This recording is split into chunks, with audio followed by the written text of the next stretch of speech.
semuanya. Kali ini kita masuk di materi ketiga, mata kuliah Botani Farmasi, dan topiknya adalah tentang benda non-protoplasmik atau benda ergastik. Nah, apa saja sih benda ergastik yang ada di tanaman itu dan apa definisi dari benda ergastik? Nah, capaian pembelajaran pada materi ketiga ini adalah saudara mampu memahami contoh benda non-protoplasmik atau benda ergastik, mampu memahami definisi struktur tipe amilum, kemudian kristal kalsium oksalat, kemudian lokasi penyimpanan mitnya atsiri, dan memberikan contoh spesies yang mengandung benda ergastik tertentu.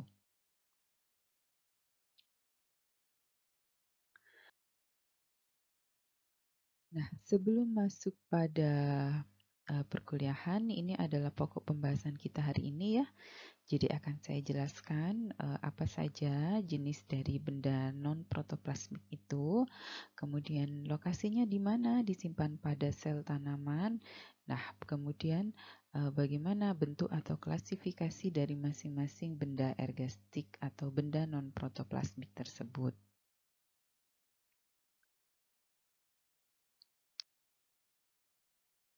Yang pertama, sebelum kita masuk pada benda non-protoplasmik, maka saya jelaskan sekilas terkait dengan bagian dari sel tumbuhan ya. Jadi secara umum, bagian dari sel tumbuhan itu dibagi menjadi dinding sel, kemudian protoplasmik, kemudian dan vakuola ya. Di dalam protoplas ini, saudara bisa mendapatkan sitoplasma, kemudian nukleus dan plastida. Nah, sitoplasma ini ada ektoplast, tonoplast, poliaplasma, kemudian nukleus itu yang menyimpan asam amino, kemudian plastida ini adalah bagian dari tempat penyimpanan kloroplas. Nah, di manakah metabolit benda non-ergastik ini disimpan?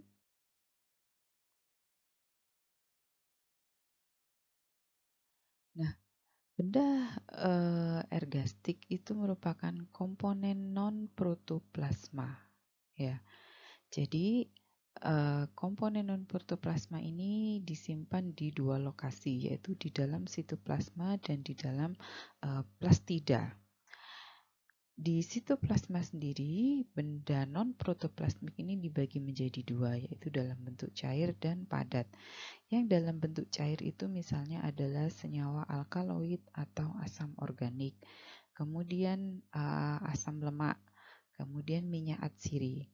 Nah, yang dalam bentuk padat ini ada kristal kalsium oksalat, kristal kersik, dan butir aleuron.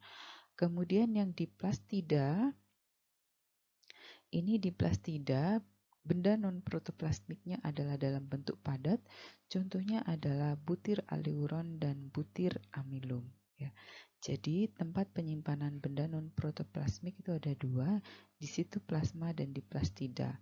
Kemudian wujudnya pun ada yang cair, ada yang padat. Masing-masing ada berbagai macam jenis.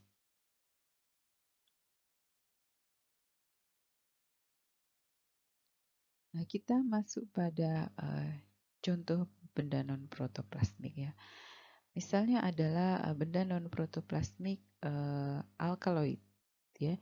Ini tadi di sitoplasma. Nah, alkaloid ini adalah salah satu senyawa yang ada di dalam tanaman. Contoh yang termasuk senyawa alkaloid ada kokain, morfin, quinin, kafein, theobromine ya. Di mana kita bisa mendapatkan kokain di Erythrocylon coca, kemudian kina di Cinchona succirubra, theobromine di Theobroma cocae. Kemudian ada minyak lemak, ini contohnya adalah minyak lemak atau fatty acid ya. Contohnya adalah minyak bunga matahari, sunflower oil, coconut oil, olive oil. Kemudian ada juga minyak atsiri.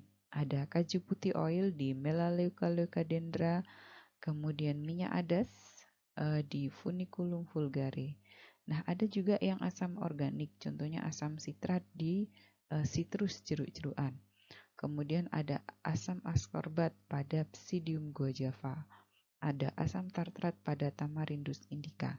Nah, seluruh senyawa ini adalah bagian dari benda non-protoplasmik atau benda ergastik yang terdapat di dalam sel tanaman. Ya, jadi bisa terdapat di sitoplasmik ataupun di plastidanya.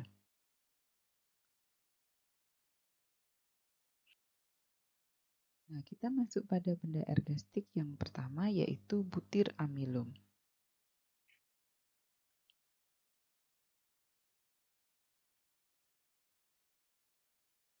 Tanaman apa saja yang menghasilkan amilum? Ada berbagai macam tanaman yang menghasilkan amilum. Secara umum, amilum itu bisa saudara dapatkan pada bagian rizom, kemudian pada bagian akar, pada bagian biji, dan pada bagian buah. Ya, misalnya saja kalau pada rizom itu berarti pada jahe, kemudian pada kunyit, pada temulawak itu rizomnya ada amilumnya. Kemudian kalau pada umbi ya bisa dari kentang ya. Kemudian kalau pada buah dan biji itu bisa di jagung, gandum, padi ya, di pisang. Pisang itu pada buah, jagung pada biji, kacang ya, Phaseolus vulgaris ini pada biji ya. Jadi itu adalah bagian tanaman yang menyimpan amilum.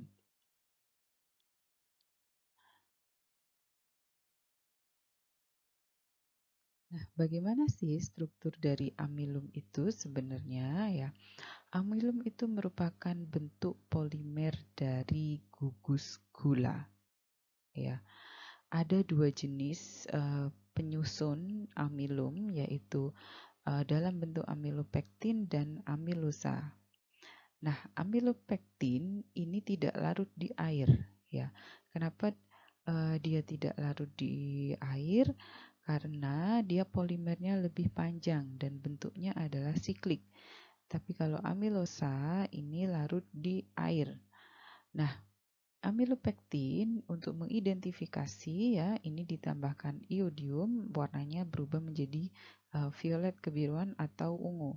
Sedangkan kalau amilosa ditambah iodium, dia berubah warna menjadi biru tua ya. Jadi struktur penyusun amilum itu ada dua, amilopektin dan amilosa.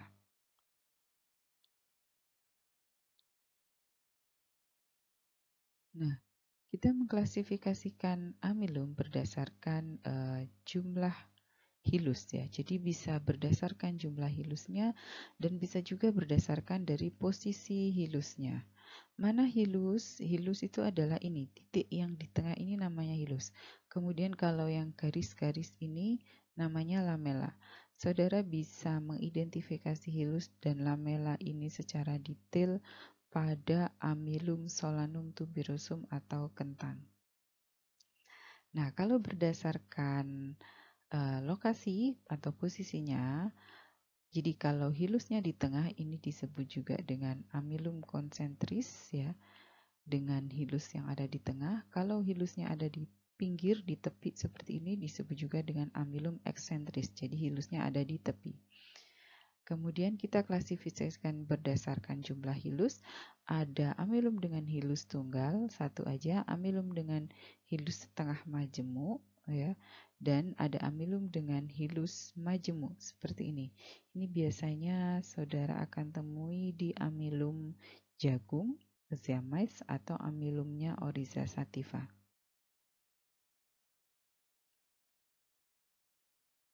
Nah, berikutnya adalah identifikasi ya. Jadi cara untuk mengidentifikasi butir amilum itu yang pertama dijelaskan dulu bentuknya seperti apa. Apakah dia oval, pipi atau poligonal. Amilum yang bentuknya oval itu adalah Amylum solanum tuberosum.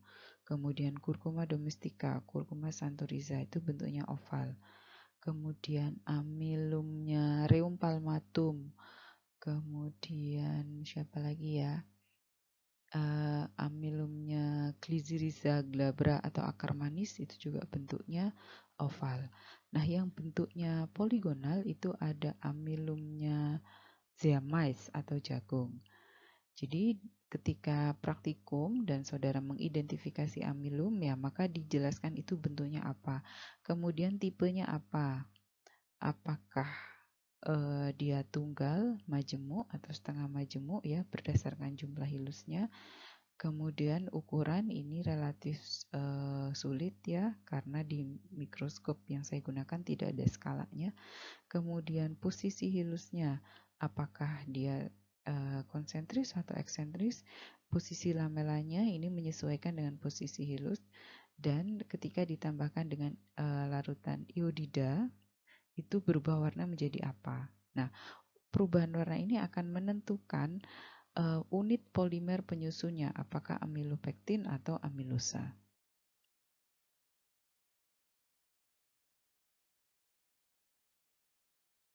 Ini adalah contoh bentuk amilum ya. Ini di gandum, triticum aesticum, kemudian zeamyce, jagung, dan di Oryza sativa. Saudara bisa lihat bahwa di zeamyce itu kebanyakan adalah poligonal bentuknya ya. Terus di Oryza sativa ini juga poligonal. Kemudian tipenya adalah tunggal. Kemudian hilusnya adalah sirkuler, lamelanya tidak jelas. Kemudian kalau di Oryza sativa itu hilusnya itu tidak jelas. Kemudian lamelanya juga tidak jelas dan tipenya juga tunggal.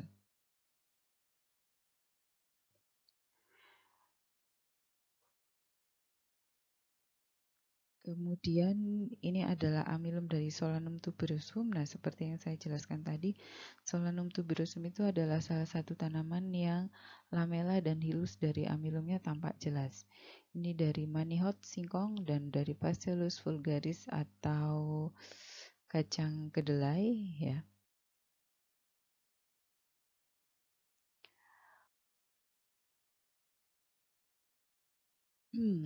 Oke.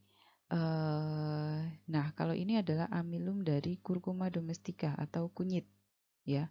Ini adalah amilumnya. Ini dengan perbesaran berapa ini ya? 100 kali, kemudian ini dengan perbesaran 400 kali. Bisa saudara lihat dengan perbesaran 400 kali kita bisa lihat bisa amati dengan jelas bagaimana bentuk amilumnya. Amilumnya di sini adalah oval dan lamela dan hilusnya memang tidak tampak jelas.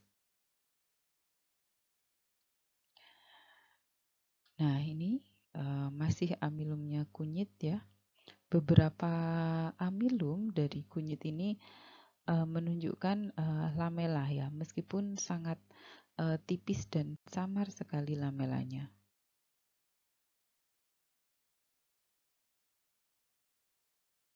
Oke, ini adalah amilum dari kentang ya, ini dengan perbesaran 400 kali ya.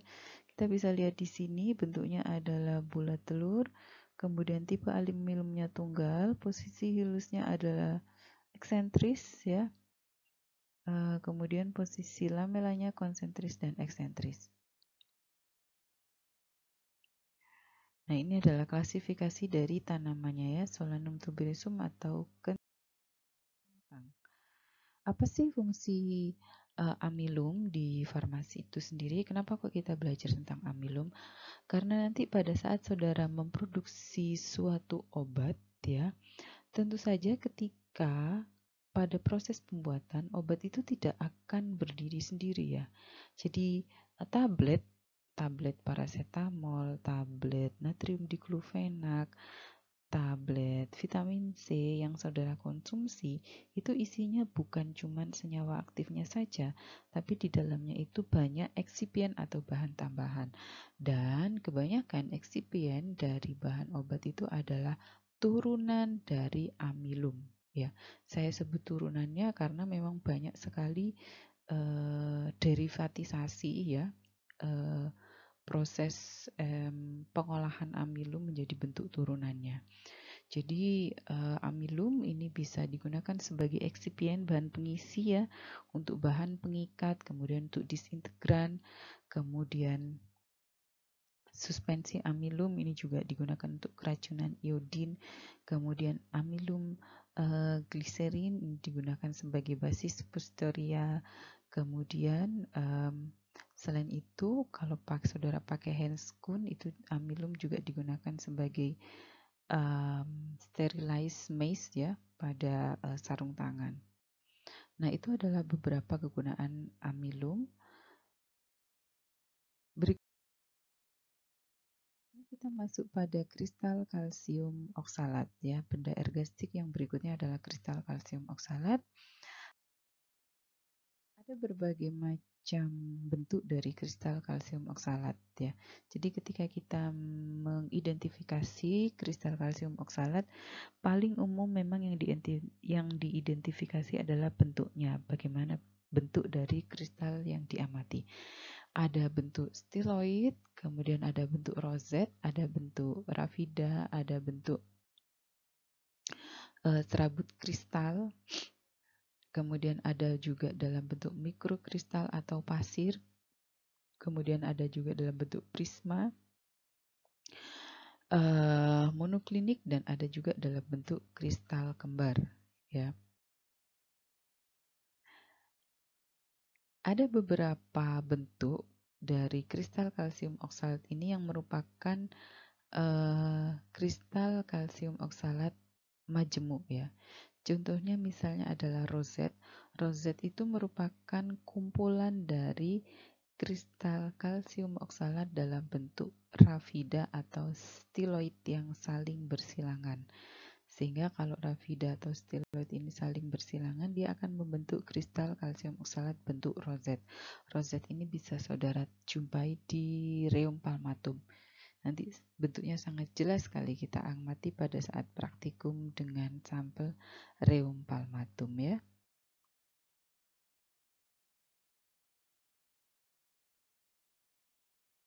Nah, ini beberapa penampakan secara pengamatan secara mikroskopis dari kristal kalsium oksalat.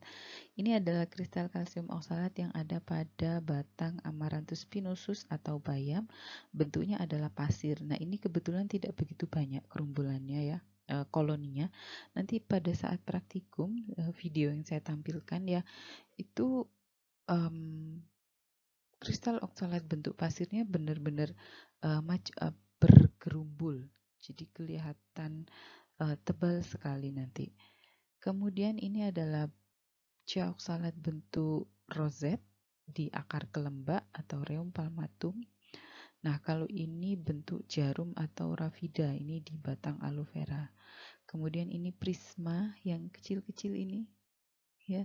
Ini pada Glycyrrhiza glabra. Ini bentuk prisma. Berikutnya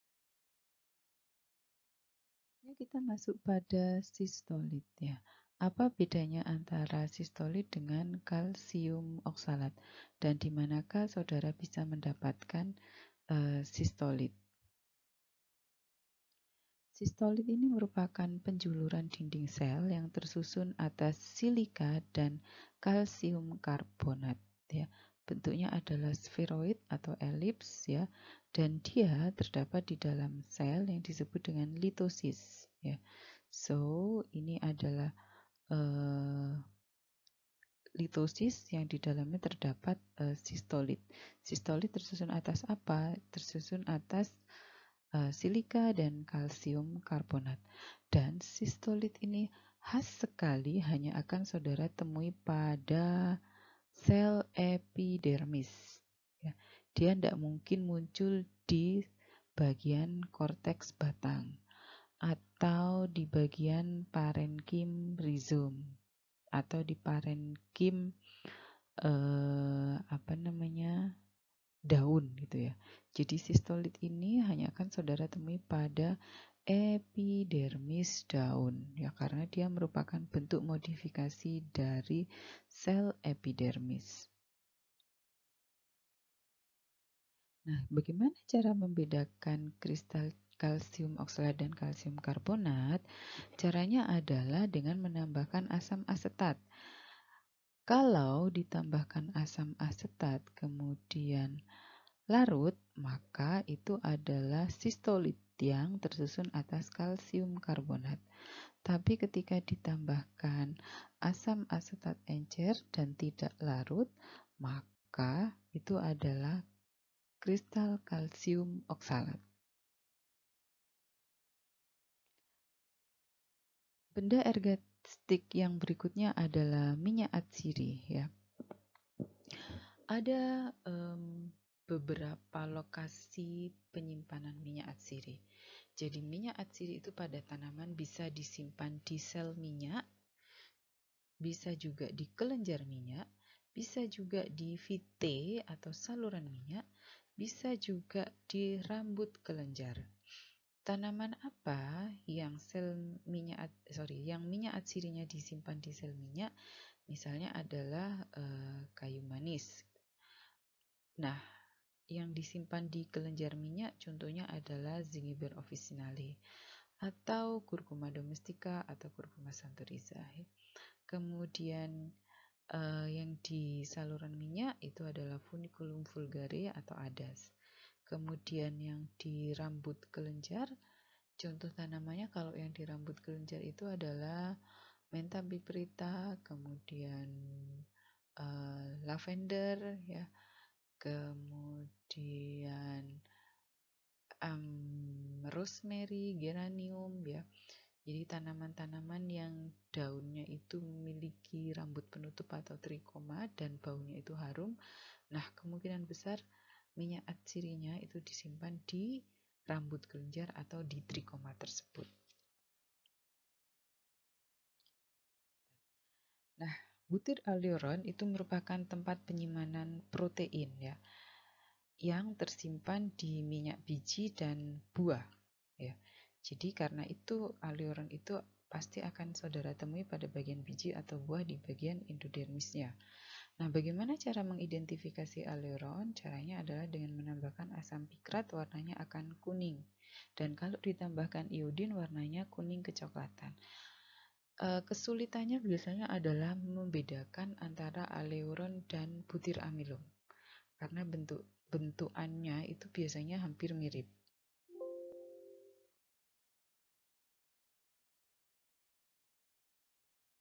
Ya, jadi ini adalah aleuron. Berikut adalah contoh tanaman yang mengandung butir aleuron. Yang pertama adalah biji kedaung, Parkia roxburghii. Ini adalah aleuronnya, ini di bagian endodermis. Kemudian berikutnya ada bagian dari sel atau biji kacang, ya. Yang ini adalah butir aleuronnya, ini juga ada di bagian endodermis. Selain dengan pengamatan mikroskopis, benda-benda ergastik tersebut juga bisa diidentifikasi dengan menggunakan regen atau pereaksi warna tertentu. Misalnya saja, untuk mengidentifikasi amilum kita bisa pakai laritan kalium iodida. Untuk mengidentifikasi kristal kalsium oksalat, kita bisa menggunakan kloral hidrat. Kemudian untuk membedakan kalsium oksalat dan kalsium karbonat, bisa menggunakan asam asetat encer. Kemudian untuk mengidentifikasi minyak atsiri, bisa menggunakan pewarnaan Sudan 3. Untuk mengidentifikasi butir aleuron, bisa menggunakan asam pikrat, ya, dan seterusnya, ya. Nah, pada praktikum botani kali ini, ya, benda ergastik yang akan sering saudara temukan yaitu butir amilum, kemudian kristal kalsium oksalat, kemudian sistolit, kemudian minyak atsiri, dan aleuron. Ya, itu adalah benda ergastik yang akan sering saudara temukan pada saat praktikum. Dan untuk botani kita tidak menggunakan pereaksi warna. Pereaksi warna ini baru masuk nanti pada mata kuliah di fitokimia. Demikian materi pada pertemuan ketiga tentang benda ergastik, ya. Jadi harapannya pada saat praktikum nanti ketika saudara mendapatkan benda ergastik, baik dari irisan melintang ataupun membujur, maka saudara bisa mengidentifikasi benda ergastik apa itu ya, dan dia jenisnya apa. Jadi kalau misalnya amilum, maka bisa menyebutkan amilum ini yang hilusnya tipe konsentris atau eksentris gitu. Sekian untuk kuliah hari ini, semoga bermanfaat. Wassalamualaikum warahmatullahi wabarakatuh.